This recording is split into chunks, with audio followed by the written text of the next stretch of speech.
want to welcome you all to The Gateway. The Gateway is a video podcast directed and hosted by staff members of Somerset Community College's student newspaper, The Bridge. This is The Gateway. Hello, students of SCC, and welcome to The Gateway. This is your host, Eli Parker. And I'm Michaela Scott. And we really just want to welcome you to the new semester and the new season of The Gateway. And speaking of new, we have with us today Miss Julia Chereson, the new director of the Fine Arts Department here at SCC. Did I pronounce your name right, as well as your title? Is there more? You did, yeah. I'm the Fine Arts Coordinator. Fine Arts Coordinator, an even fancier word. Alrighty, Miss Chereson, unless we have any starter questions, your interrogation begins now. Oh, no. Now, this is going to be a whole laid-back process right now, and I don't know about you, but I'm really excited just to see the blossoming of what will come for the theater department and the shoes that you are filling in, and I'm just very excited. I'm sure lots of people are. Oh, yeah, I'm definitely excited, too, to see where it goes and how the semester goes. Oh, definitely. And just tell us more about your position here at the college as coordinator. Sure. So as Fine Arts Coordinator, the goal is to expand the arts department in some new directions. The focus for a while has been on theater, and the focus will probably remain on theater because that's what I specialize in. Mm-hmm. But we also have some goals to incorporate more of the fine arts, including visual arts, hopefully music. Mm-hmm. I'd like to, at some point, maybe sponsor or host recitals and art exhibits as part of the fine arts department. But for this semester and probably this first year in this position, the focus is going to be on performance since my specialty is in theater. And we have some fun things lined up for this semester that hopefully we can accomplish despite COVID. Oh, yes. Of course, and I'm sure we'll dive more into those more specifically. Before this position, tell us more about your background because you're from Chicago, correct? So I'm originally from Ohio. I was born and grew up in Ohio. And after my undergraduate studies at the University of Mount Union, I moved to Chicago. And there I had done theater in undergraduate, but when I moved to Chicago, I really got involved with storefront theater and fringe theater and sketch and improv comedy. And so I took the conservatory at Second City and performed there in their education program. And I was part of a couple improv teams. I was part of a dramatic improv team for a while. And then I got into the art of burlesque, which was also a different form of comedy. It just manifests comedy in a different, exciting way. And I did that for several years. And then I went to graduate school and I got my MFA in theater and acting.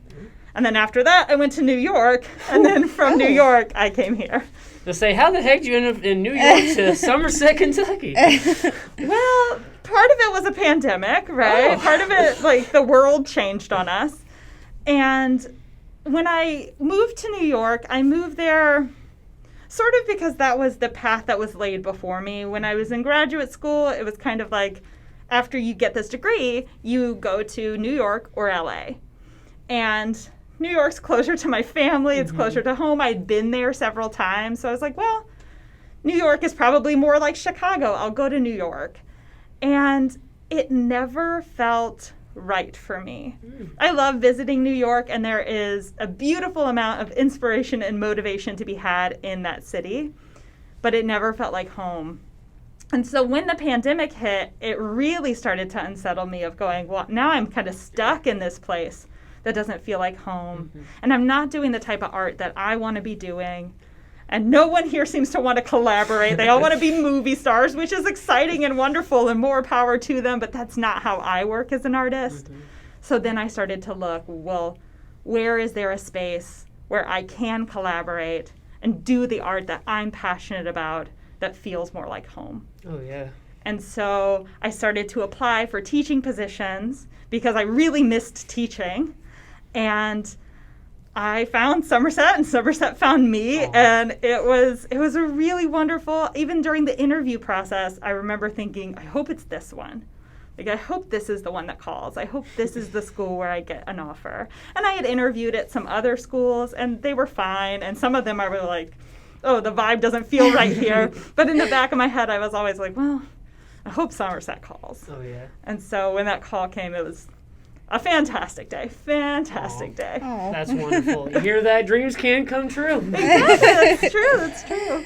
And so, can you going back to how you said it was very unfitting when the pandemic hit in New York? How was it like in there? Because I'm sure it was very different than it would be here.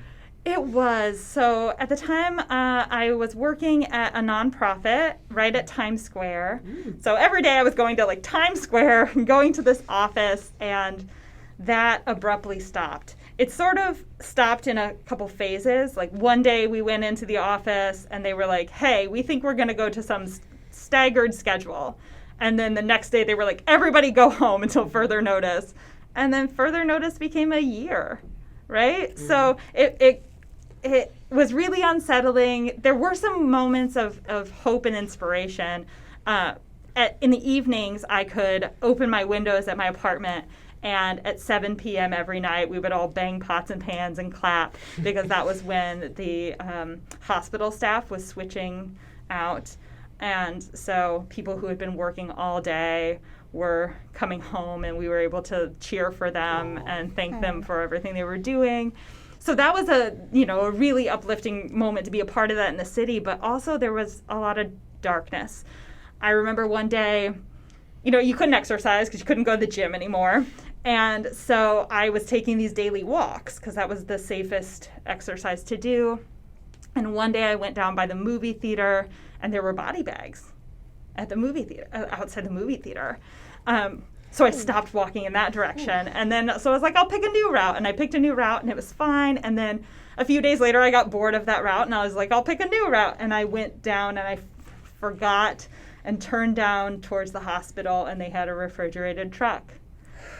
And I was like, I'm not going down there anymore. So then I just kept my boring routes, because they were safe routes. Mm-hmm. They were routes where I wasn't hit in the face with the brutality of the pandemic. But it was scary. It was scary. And during that time, my dad got sick. He got cancer. And so getting home became really hard. He's doing great now. I don't want anyone listening to be upset or worry. My dad is currently cancer-free. He had a very successful surgery and chemotherapy. But I had to do things like quarantine for 2 weeks, then get to Ohio, then quarantine for another 2 weeks by myself in Ohio just to be with my dad. So it was really a struggle, and I spent a lot of the pandemic in Ohio, because once I got there, I had quarantined to get there. I wasn't going back to New York. So it was a challenging time, but I also know that it's been a challenging time for everyone in so many different ways. Of course. This took a darker turn than we expected. I'm so sorry. No, that's very insightful and eye-opening, because the things you witnessed we don't see around here, and that just shows you how real and hard-hitting this is and how impactful it is. So thank you very much for sharing that. Of course. Especially in a place like New York, like we've, seen on the news how intense all of the procedures in New York were. I'm sure it was almost relaxing to be able to get away and have more of a laid-back kind of area to be in during the pandemic. Absolutely. Yeah, it felt like you could breathe a bit more. It felt safer. And also I was with my family, and I could make sure that they were safe instead of being far apart and wondering all the time. Oh, of course. Yeah. So that was helpful. It was helpful to be able to do that. And I'm very lucky that I was able to do that. Mm-hmm. So going back, you said that when you did the interview process here, you were hoping this place would call you back. What was it here that drew you specifically? Well, part of it was I was searching for this feeling of community, which is a really hard thing to describe, and I will try my best. In New York, everything is very inspirational and motivational, like I said. Everybody is kind of like pushing forward, and there's a ton of drive and energy in the city. But there is not the type of collaboration that works well for me, and I didn't feel like I was developing close friendships in the way that I had in past cities and past places that I lived. And no one wanted to make what I would call garbage art with me. I was like, I want to make this web series, and people would be like, well, who's sponsoring it? Like, no, me, I guess. I'm sponsoring it. And they'd be like, well, do you have any name actors in it? And I'm like, well, you have a name and I have a name, so why don't we use our own names? And because there wasn't some big backing behind those projects, they wanted to put their effort and their energy towards projects that would help them climb those ladders in New York that they came to climb. And I wanted to make garbage art and just have fun and see what happened in that process. So I was looking for a place that would open their arms to that kind of art, to say, if you can think it, we can figure out how to make it together. Aww. And I was looking for friendships, and I was looking for a place that reminded me of where I grew up, my hometown. And Somerset just fit all of those boxes. I was looking for trees and lawns and fresh air, right? And waterfront that I didn't have to walk 40 minutes or take a train to get to. So those were the kinds of things that really appealed to me about Somerset. Aww. So do you think that Somerset is going to be your permanent home, or do you think you might move on later on? Oh, I would hope, right? So far, I'm very happy. I'm like calmer and I'm sleeping better ever since I moved here, right? So all of those things are in my favor and in Somerset's favor. So I think, I've only been here a month, and who can say what will happen in the future, but what a gift and a beautiful thing it would be if I settle in here and go, oh, I'm home. I found it. Yeah. Aww. So that's the hope. That's the goal, right? So it'll be hard to get you out now. Yeah, I guess it's a bad thing if you don't want me here anymore. No. You might have to run me out of town. But You said you were looking for that sense of community, and I think you very much found it, especially in like the fine arts area. Kind of a personal belief, although sort of a darker truth. I think the arts kind of gets a little more overlooked in Somerset, but once you get into that community, though, you realize how close it is, because like it wasn't until this summer I started working with Flashback, and like just great people. The artists around here are all very connected, and just I wish there'd be more attention brought to that, and we're very glad you're here to help bring more attention to that. I hope I can. That's the goal, and there's some plans to maybe even do some events in partnership with Flashback in the future, and so I'm looking forward to combining those communities and then expanding. Of right? course. I'm sure I'll see you at some of those, and we'll try to drag Michaela into doing some of those too. Oh, yeah. Oh, yeah. I was a theater kid in high school, so getting back into it would be amazing now. Well, auditions are posted. We're having auditions next Monday and Tuesday, September 13th and 14th. They're for a staged reading of a play, an adaptation of A Christmas Carol called Christmas Carol, A Fairy Tale. And we're doing it as a staged reading, mostly because that's the COVID safest way to do it, to have people at least 3 feet apart with music stands. And so it's a little bit low pressure, but everyone will be masked, as will the audience. And we're hoping that we can put together sort of a little bit of spectacle around a staged reading. So we're having those auditions on Monday and Tuesday at 7 p.m. at the Stoner Little Theater. And everyone is welcome. Students, faculty, community members, everyone is welcome and encouraged to come. And there are audition packets in the Stoner building, right outside my office at 104 in the Stoner building. There's audition packets. If anybody wants to pick one up, you can see what's going to be asked of you at auditions and what sides we're going to read and all that good stuff. I already picked mine up today. Michaela, when are you getting yours? I will actually be back on campus tomorrow, so I'll probably run by. Fantastic. That makes me so happy. Yeah. Awesome. So, like, the stage, can you just specify more about that? Like, you said, how does it work? Because I've never done one or seen one before. So. A staged reading? Yeah. So a staged reading, what we'll probably do is we'll have a series of music stands set up on the stage, probably 4 to 6, depending on how many we can fit up there with safe social distancing spacing, and microphones. And so the artists will have their script in front of them and be able to have it on those music stands and just follow along and sort of read into the microphone the story. And they can act a little bit with the people next to them or across the stage, but they're going to stay in that place so that we don't have to worry about any distancing issues, right? Oh, Anybody getting too close to each other to make it not safe in terms of COVID.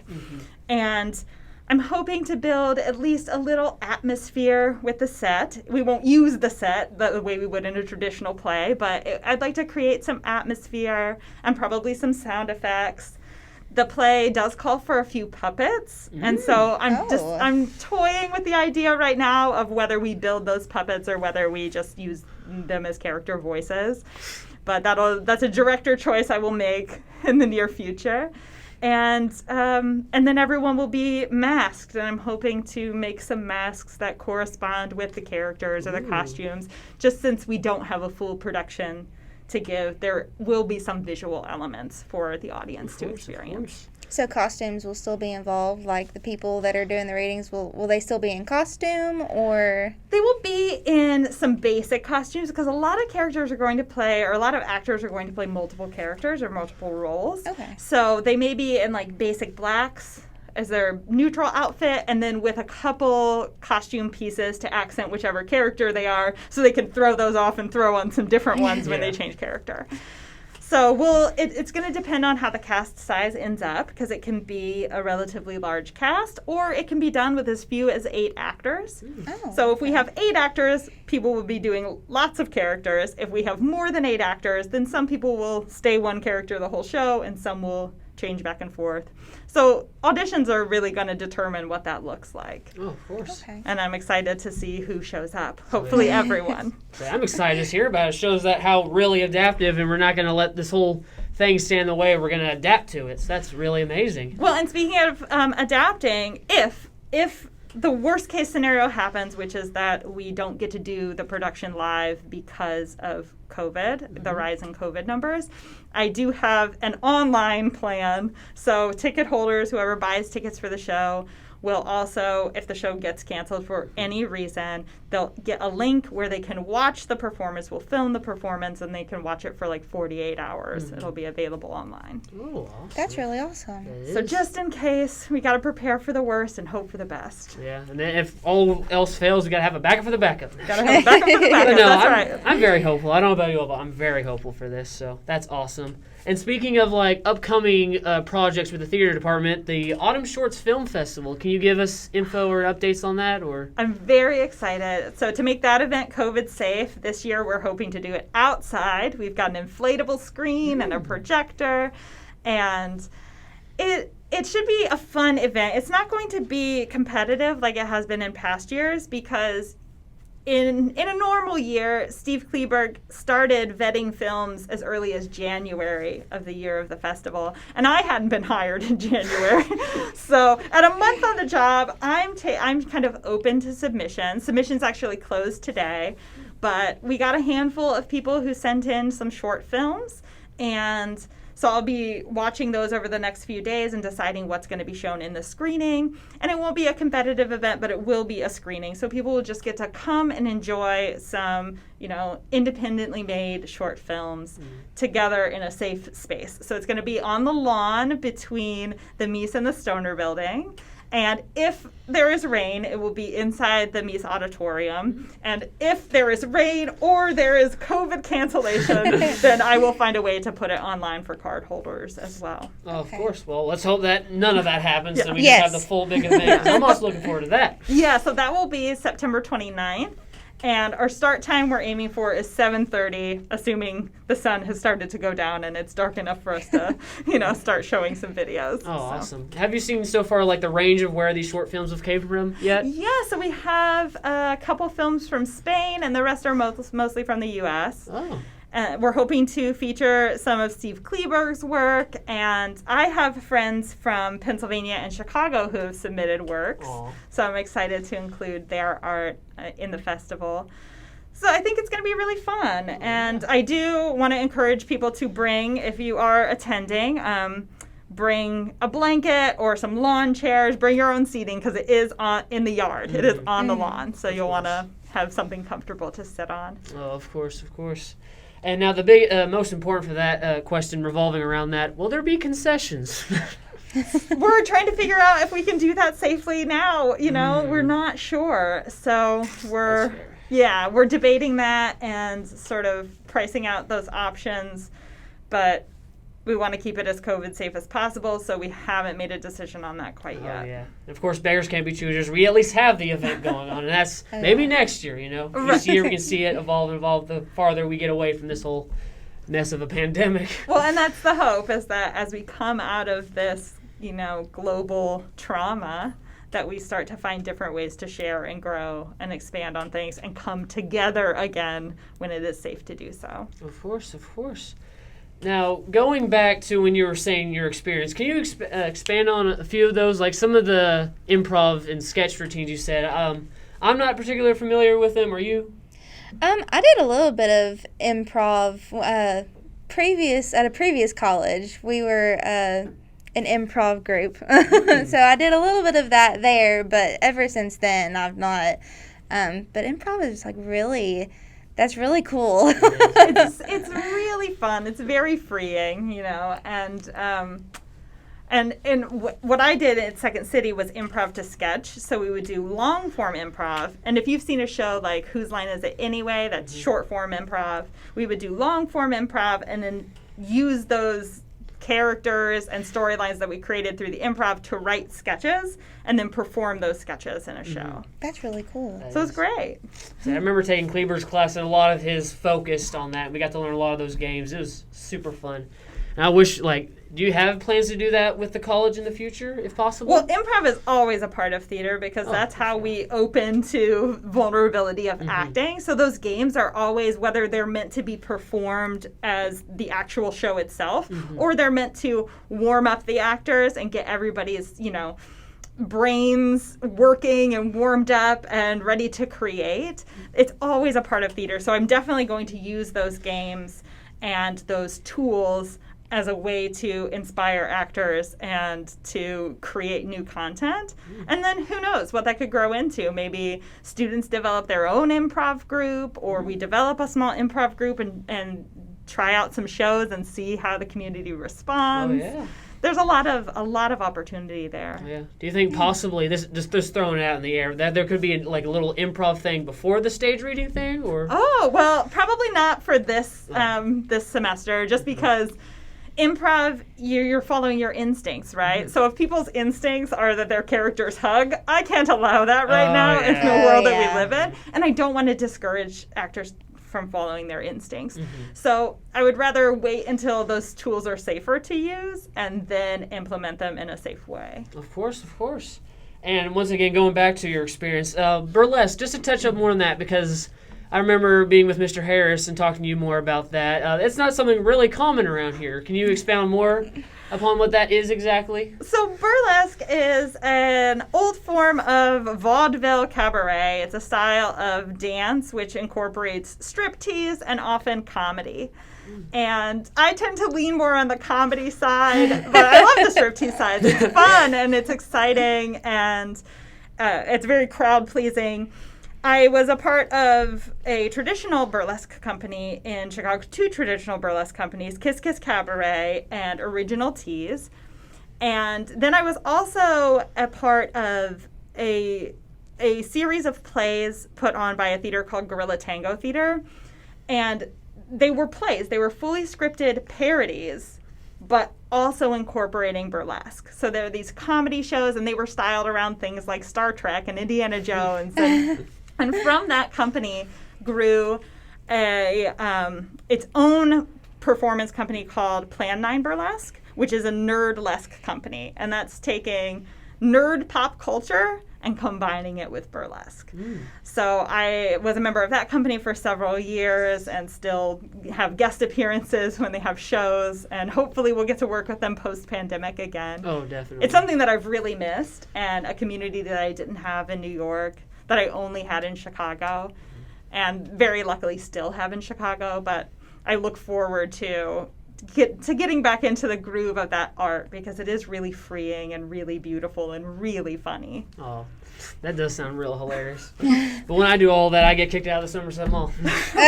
Disclaimer, that is a joke. You gotta choose your venue. Oh, of right? course, You gotta be pretty specific about your venue. Of course.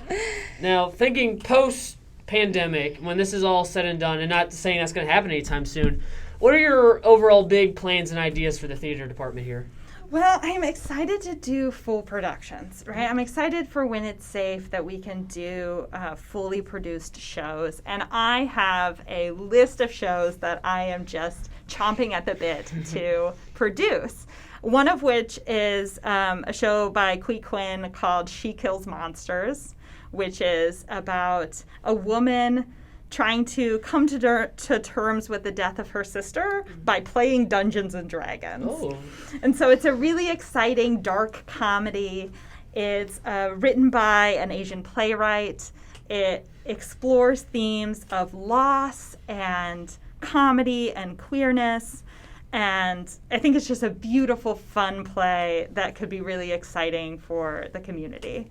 So that's one of the plays that's at the top of my list. And I have several, but that one's the one that I'm waiting to do. That does sound very exciting. That's awesome. And then expanding more upon just theater, something Cleaver did in the past, any possibility for film projects? Because I know there's even been mention of possibly a film class. Would there be anything added on to that? Or I really hope. So if we can expand into film classes, that would be wonderful. Also, I think if students or community members have ideas for films that they want to write and produce, that I have the bandwidth and the interest to help make that happen. So, I kind of have an open door right now for people that have ideas or scripts that they want to explore. Even right now, I'm working with a Somerset alumni who wrote a play, and we're sort of workshopping that play to get it ready for production. And who knows, maybe that could have opportunities to be filmed. But I've written a web series, and I have started on season 2 of that web series, so there's some opportunity there. But I'd really love to explore works written by other people and see if those have opportunities for filming. Oh, definitely. So do you have any film ideas that you want to pitch? Right here. You got my ear. Say not right now. I mean, eventually we'll get there. Do you, Michaela? No. We'll probably get there one day. Has anyone else pitched ideas to you, by the way, for that? Not for film projects yet, but I've only been here a month. I'm sure it's coming, right? Oh yeah, of course. Somebody's going to be like, I have this great idea for a film, and I'm going to be all ears. Oh, definitely. And this web series, is this something, you say you started on the second season? Is that something you're doing in this area, or how are you doing it? Well, right now I'm just writing the second season. I have Oh. no idea if or when I'll even film it. Oh. It's a fun creative project for me personally to work on, and the first season I co-wrote with a friend from Chicago, and this second season I'm also co-writing with a different friend from Chicago. So I'm bringing in some different voices, and that helps inspire my writing in different ways. And the first season we filmed, and so that's available online. It's called Pasties, and it's on YouTube and on my website. And it's about burlesque. It's about backstage life of burlesque. And it's a comedy. It's very silly. It's a little raunchy and weird, but it's very fun. Perfect. And season 2 is the same way. We're like, what are some different funny themes that we can explore? So writing that has been fun, and I don't know if we'll film it. I don't know if or where. My hope is to film it in Chicago with some of the people that have been helping me write it, because a lot of the characters are inspired by those friends that I did burlesque with. But who knows? It's a big project, and there's a lot of opportunity there. So whatever feels right when it's ready to be produced is probably the route I'm going to go. Oh, definitely. Have you started collaborating with any people here locally? Just with that playwright who is working on their first play, we're sort of workshopping it, and I'm providing feedback and some exercises to help, guide the writing in a direction that's going to be ready for production. And so I think it's next week or the week after, maybe the week after, we're having a table read for that project so that the playwright can hear it out loud, hear it with other voices. A lot of times when someone's writing, they're just reading over and over their script to themselves, and it's really helpful to hear it out loud and to hear it outside of you.